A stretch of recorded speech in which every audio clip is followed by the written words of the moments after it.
This is a video series on one of Norman Geisler's most intriguing arguments for God. In the last video, we discussed the importance of properly defining terms of an argument and explained contrasting terms, such as parallel universes versus possible worlds, necessity versus contingency, and actuality versus potentiality. If you're unfamiliar with these terms in the context of philosophy, I'd recommend watching that video first. Otherwise, if you're ready, let's dive into what Geisler called the first principles of reality. In his book, Christian Apologetics, Geisler proposes that there are 6 essential principles of reality that all have the following characteristics. They apply to all of reality, not just some aspect of it. They are self-evident. That is, once one understands the terms of the proposition, one knows them to be self-evident or reducible to what is self-evident. They are undeniable in that any attempt to deny them uses them in that very denial. Some of these principles may seem simple or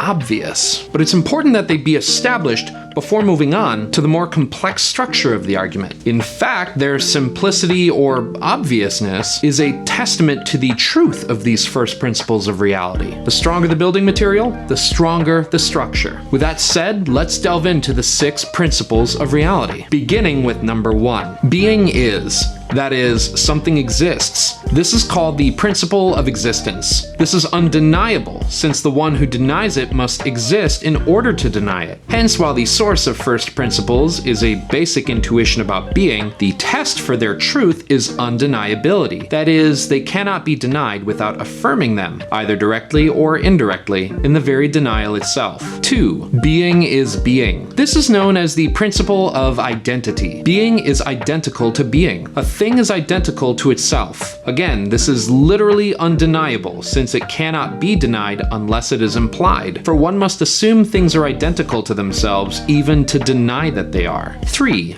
Being is not non-being. This is called the principle of non-contradiction. Opposites cannot both be true at the same time and in the same sense. This too is undeniable, since the claim that opposites can both be true assumes that the opposite of this claim cannot be true. 4. Either being or non-being. This is the principle of excluded middle. There is nothing between being and non-being. Hence, something must either be or not be. It cannot both be and not be. This too is undeniable, since the denial of it, both being and non-being, is a contradiction. 5. Non-being cannot produce being. This is the principle of causality. Nothing cannot cause anything, since nothing does not even exist. And what does not exist cannot cause anything. Only something can produce something. This too is reducible to a self-evident principle, since it is contradictory to affirm that it both exists, in order to cause, and does not exist. 6.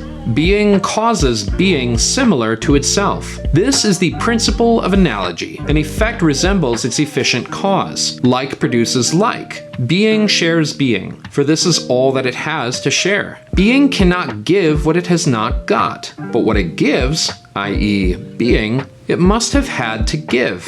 If our definitions are the foundation, then these 6 principles are the cornerstone. From these principles, the scaffolding of Geisler's argument emerges and takes shape. In the next video of this series, we'll lay one undeniable conclusion on another, leading to the ultimate conclusion and the finalized structure of Geisler's argument for God.